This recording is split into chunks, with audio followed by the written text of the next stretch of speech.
বুঝলে হারুন, এ আমার নাতি বেড়াতে এসেছে। নাম কি তোমার? আমার নাম রেবা। রেবা, আমি তোমার জন্য কি করতে পারি? আপাতত কিছু না, আমাকে একটা কলা দিন তো। গপ গপ গপ, কলার খোসা কেউ আছাড় খেতে পারে?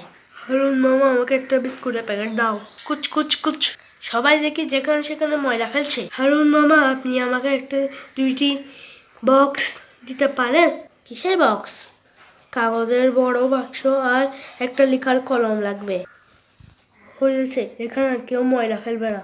এই বাক্সতে কলার খোসা ফেলতে হবে, আর এই বাক্সতে অন্য ময়লা ফেলতে হবে। আমাকে একটা কলা দাও।